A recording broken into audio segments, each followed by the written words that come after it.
इधर इधर इधर एक मिनट मैं आप जरा साइड में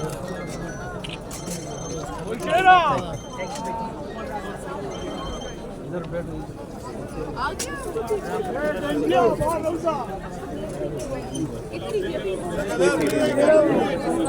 लक्षात शिरके खूप टेन्शन करतो या लक्षात शिरके